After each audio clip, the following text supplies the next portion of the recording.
نیا جیون جس کو کہتے ہیں نا، نئی زندگی جس کو کہتے ہیں، وہ ہو سکتی ہے۔ وہ کیسے، آگے چل کے میں بتاتا ہوں۔ پہلے جناب یہ ہے کہ پریس ریلیز میں کہا گیا کہ، لیکن پریس ریلیز سے پہلے وہ جو میں آپ کو بتا رہا تھا کہ کیسے ریسیو کیا، تو صدر صاحب نے ہمیشہ کی طرح جس طرح مسکراتے ہوتے ہیں مسکرات کے ریسیو کیا، اور بیٹھے ہوئے تھے تو جب گفتگو چل رہی تھی تو وزیر اعظم صاحب بھی ہلکے پھلکے مسکرا رہے تھے، لیکن اسحاق ڈار صاحب، اعظم نذیر تارڑ صاحب، ایاز صادق صاحب زیادہ مسکراہٹوں کے تبادلے کر رہے تھے، اور ایک یوں لگ رہا تھا کہ خوشگوار ماحول میں ملاقات ہوئی ہے، تلخی نظر نہیں آ رہی تھی۔ کچھ عرصہ پہلے وزیر اعظم شہباز شریف صاحب کی اور صدر زرداری صاحب کی جو ایک ملاقات ہوئی تھی، جس میں صدر صاحب غصے میں بات کر رہے ہیں اور وزیر اعظم صاحب جو ہیں وہ صرف سر ہلا رہے تھے، یعنی وہ صدر صاحب یوں لگ رہا تھا کہ کسی بات پر ناراض ہیں اور وہ اس کا اظہار کر رہے ہیں۔ تو اس وقت ابھی ایران امریکہ جنگ نہیں ہوئی تھی، پیپلز پارٹی کے مسلم لیگ نون کے ساتھ کئی معاملات پر اختلافات چل رہے تھے، جو کمٹمنٹس کی گئی تھیں پیپلز پارٹی کا خیال تھا کہ ان کو پوری نہیں کی گئیں، اور صدر صاحب نے بہرحال ان کو اپنی ناراضگی کا اظہار کیا ہوگا۔ لیکن کل کی ملاقات میں ایسا نہیں تھا۔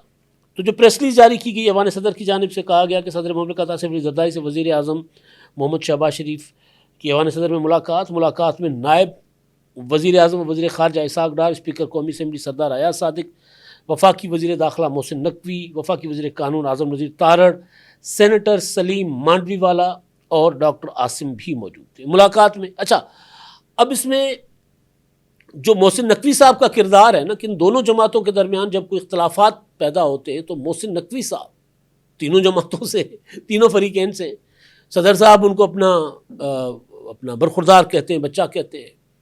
نون لیگ کے ساتھ بھی ان کے اچھے تعلقات ہیں، اور اسٹیبلشمنٹ کے ساتھ تو ان کے تعلقات اب ڈھکے چھپے نہیں رہے کہ وہ فیلڈ مارشل عاصم منیر کے ساتھ ہر دورے پر اکثر، مطلب آپ نے دیکھا ایران گئے جب پچھلے دنوں 3 دن کا دورہ تھا ان کا جنگ کے دوران، تو محسن نقوی صاحب ساتھ تھے۔ امریکہ گئے تھے جب فیلڈ مارشل صاحب، تو اس وقت بھی محسن نقوی صاحب ان کے ہمراہ تھے۔ تو محسن نقوی صاحب پھر جو ہے وہ تمام گھروں کی نمائندگی کر رہے ہوتے ہیں، تو وہ ان کے درمیان معاملات اگر تلخ ہوتے ہیں تو ان کو ٹھیک کرنے کی کوشش کر رہے ہوتے ہیں۔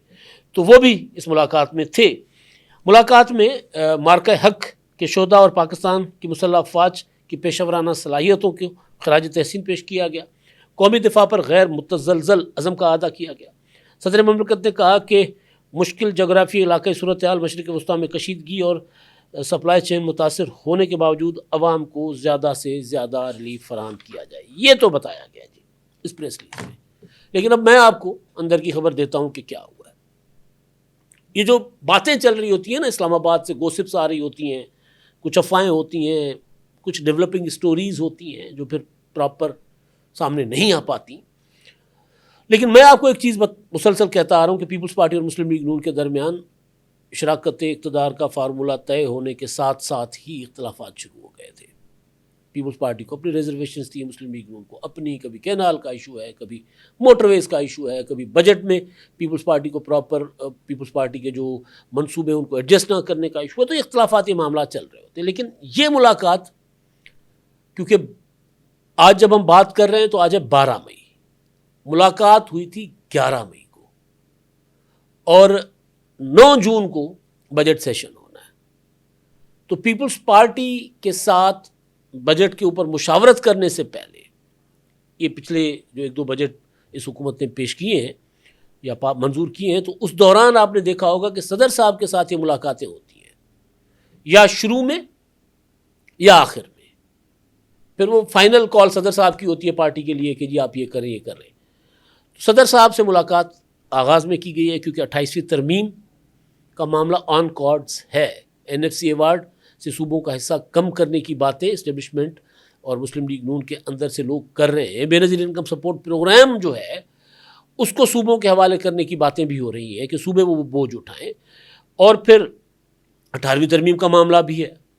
تو ان سارے معاملات پر اندر گفتگو ہوئی ہے جو میرے سورسز کہہ رہے ہیں، اور اس میں ابھی تک کوئی ڈرافٹ سامنے نہیں آیا، لیکن اس پر آگے بڑھنا ہے، یہ بات ڈسکس کرنے کے لیے کہ جی پیپلز پارٹی اگر آمادہ ہے تو پھر ہم آگے بڑھیں، ورنہ پھر جس طرح طارق فضل چودھری صاحب نے پرسوں کہا تھا کہ جی کوئی نہیں ہے ایسی سوچ یا کوئی ایسی موو نہیں ہو رہی ہے 28ویں ترمیم کی۔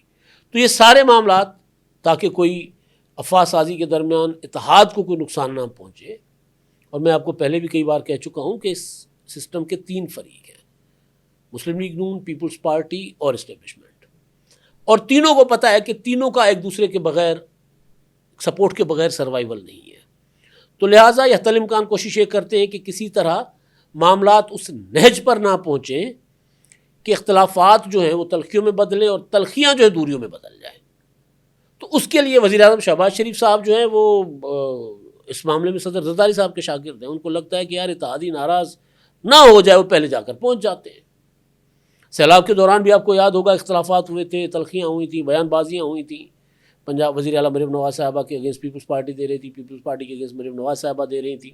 اچھا خاصا طوفان بچا ہوا تھا، لیکن وزیر اعظم صاحب نے بھیجا نواب شاہ، وزیر خارجہ اسحاق ڈار صاحب کو، اور ساتھ گئے تھے محسن نقوی صاحب.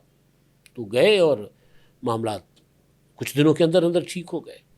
تو یہ سب کو احساس ہے کہ ہم لڑ کے نہ اس سسٹم کو چلا نہیں سکتے، لہٰذا سب کا نقصان ہوگا. تو سب ہنسی خوشی رہیں گے، لیکن اختلافات بھی ہوں گے، پھر آپس میں ناراض بھی ہوں گے، اور پھر آپس میں راضی بھی ہو جائیں گے. تو یہ چیزیں چل رہی ہیں. اچھا، اب اس میں جو میں نے آغاز میں آپ کو بتایا تھا کہ پیپلز پارٹی جو ہے اس کو اگر اس کے اوپر یہ زبردستی مسلط کیا جائے گا کہ آپ نے 28ویں ترمیم میں NFC ایوارڈ کا جو فارمولہ آپ سامنے جو آ رہا ہے، باتوں میں جو ہے وہ یہ کہ جی صوبوں کا حصہ کم کیا جائے. پیپلز پارٹی مخالفت کر رہی ہے. تعلیم، صحت یہ وفاق کے حوالے کیے جائیں، اور کچھ اور سبجیکٹس تو پیپلز پارٹی مخالفت کر رہی ہے. برملا بلاول بھٹو زرداری صاحب مخالفت کر رہے ہیں. اب اگر یہ چیز پیپلز پارٹی کے اوپر امپوز کرنے کی کوشش کی جائے گی تو میرا خیال یہ ہے کہ پیپلز پارٹی کو درمیانہ راستہ نکل جائے تو پھر تو شاید ساتھ دے. لیکن جس طرح کی تجویز ہے وہی پیپلز پارٹی کو کہا جائے کہ آپ بالکل تسلیم کر لیں اور اس پر انگوٹھا لگا دیں، تو مجھے نہیں لگتا کہ پیپلز پارٹی مانے گی. اس صورت میں کیا ہوگا کہ وہ پیپلز پارٹی جو ہے وہ کینالز کے ایشو کی طرح سندھ میں دوبارہ جا کر اپنی اور بلوچستان میں، ایون پنجاب میں، لیکن سندھ میں زیادہ ظاہر ہے، تو وہاں اس پر پیپلز پارٹی جو ہے وہ اپنا موقف جا کر رکھے گی لوگوں کے سامنے. اور اگر پیپلز پارٹی اقتدار سے الگ ہو جاتی ہے اور اس معاملے پر وہ کھڑی ہو جاتی ہے کہ نہیں جی ہم ساتھ نہیں دیں گے، اور پھر مقدمات بھی ہوں، جیلوں میں بھی جائیں، جو بھی ہو، تو پیپلز پارٹی کی جو 18 سال تقریباً کی جو سندھ کی حکومت ہے اس میں جو لوگ ناراض ہوئے ہیں تو پیپلز پارٹی کسی طرح وہ کور کر جائے گی. یعنی پیپلز پارٹی کو اگر شہید کیا جاتا ہے، یعنی سندھ کی حکومت بھی پیپلز پارٹی سے لینے کی کوشش کی جاتی ہے، مرکز سے پیپلز پارٹی کو الگ کیا جاتا ہے، الگ کرنے کے بعد سسٹم نہیں چلنا. پیپلز پارٹی الگ ہو گئی تو پھر اس طرح سسٹم چل نہیں سکے گا. لیکن اگر یہ ہوتا ہے تو پیپلز پارٹی کو اس میں فائدہ ہی فائدہ ہوگا، سوائے اس کے کہ نیب شیب متحرک ہو جائے گا، گرفتاریاں ہوں گی. تو پیپلز پارٹی کچھ لوگوں سے میری بات ہوئی تھی، اور بلکہ جب پچھلی بار بھی NFC کا ایشو آیا تھا سامنے تو CEC کے اجلاس میں کہا گیا تھا کہ حکومت ہم چھوڑ دیں گے، سندھ حکومت جاتی ہے تو جائے، ہم کمپرومائز نہیں کریں گے. اس صورت میں پیپلز پارٹی جا کر دوبارہ سندھ میں اپنے آپ کو تگڑا کرے گی، مضبوط ہو جائے گی، تو شہید ہو جائے گی نا پھر. تو وہ بہرحال ایک پیپلز پارٹی کو اس کا فائدہ ہو سکتا ہے، لیکن اس نہج تک بات نہیں جائے گی. اچھا جی، اب وفاقی وزیر توانائی ہیں اویس لغاری صاحب، انہوں نے لاہور کی ایک نجی یونیورسٹی میں پاور کانفرنس سے خطاب کیا، اور انہوں نے کہا کہ ہم بجلی کو اتنا سستا کرنے جا رہے ہیں کہ لوگ بیٹری میں محفوظ کریں اور رات کو استعمال کر سکیں، یعنی دن میں ہم اس ٹیرف کم کر دیں گے. انہوں نے کہا کہ توانائی سیکٹر کی اصلاحات ملک کے لیے بہت اہم ہیں. آج کل سبسڈی کی بات ہو رہی ہے، ہم موقع دے رہے ہیں پرائیویٹ کمپنیاں آئیں اور خود سمارٹ میٹر لگائیں. مسئلہ اس وقت زیادہ ہوتا ہے جب ڈیفیکٹو بل یا بل ڈالے جاتے ہیں، یعنی کوئی ڈیفیکٹو میٹر 3 ماہ سے زائد نہ چلے تو بلنگ کا بوجھ نہ آئے. ہم نے IPPs کو آئندہ کے لیے دفن کر دیا، IPPs کو دفن کر دیا ہے. اب یہ بڑا دعویٰ ہے. IPPs کو کہتے ہیں ہم نے دفن کر لیا ہے. حکومت IPPs کے کاروبار سے نکل گئی ہے. ہم مزید 10,000 میگا واٹ کے IPPs لگانے جا رہے تھے، ان کو روک دیا ہے. یعنی نئے IPPs کو میرا خیال ہے روک دیا ہوگا، پرانے تو موجود ہوں گے. کیپیسٹی پیمنٹ کا ایشو میرا خیال یہی رہے گا. تو بجلی سستی کیسے ہوگی مجھے نہیں سمجھ آ رہی، کیونکہ آپ نے سولر بھی اتنا آسان نہیں کیا، اس کے اوپر بھی ٹیکسز پر ٹیکسز لگ رہے ہیں. وہ کہہ رہے ہیں کہ صنعت اور زراعت کے لیے بجلی کے نرخ مختلف ہوں گے. دن کے وقت B3 اور B4 کے لیے 6 سے 7 روپے سستی بجلی دیں گے. ہم بجلی کو اتنا سستا کرنے جا رہے ہیں کہ لوگ بیٹری میں محفوظ کریں اور رات کو استعمال کریں، یعنی پیک آورس میں آپ دن میں بیٹریاں چارج کر لیں اور رات کو وہ استعمال کریں۔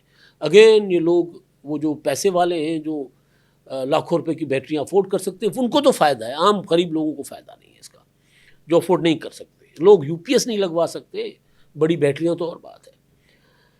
ان کا کہنا تھا کہ میٹروں کی خریداری میں بچت کی گئی ہے، اگلے 1-2 سال میں کمپنیاں پرائیویٹ ہو جائیں گی۔ یہ کمپنیاں یعنی ڈسکوز جو ہے، یہ بجلی کی تقسیم کار کمپنیاں ہیں، لیسکو ہے، ہیسکو ہے، آئسکو ہے، یہ والی کمپنیاں جو ہیں وہ کہہ رہے ہیں ہم پرائیویٹائز کرنے جا رہے ہیں۔ تو اگر اس طرح ہوگا اور یہ کر لیں گے تو پھر لوگوں کو آگے جا کے بہت بڑا ریلیف مل سکتا ہے، لیکن فی الحال یہ صرف اور صرف لوگوں کو جو ہے نا لبھانے سے زیادہ مجھے اس بات میں وزن نہیں معلوم ہوتا۔ اگر یہ ہوتا نا کہ جی ان گرمیوں میں ہم یہ سارا کچھ کرنے جا رہے ہیں، ابھی آپ کو بجلی سستی دیں گے، تو پھر تو بات ہو سکتی تھی۔ اب تک کے لیے اتنا، اللہ حافظ۔ 999 کمیونیکیشن، ڈیجیٹل میڈیا اور یوٹیوب چینلز کی دنیا میں بڑی کامیابیاں سمیٹنے کے بعد اب ویب نیوز، ویب چینل اور یوٹیوب نیوز چینل کی طرف قدم بڑھا رہا ہے، جس کے لیے ہمیں ملک بھر میں رپورٹرز کی ضرورت ہے۔ خواہش مند حضرات و خواتین نیچے دیے گئے نمبر پر رابطہ کریں۔ What's app +92 309 1226 999۔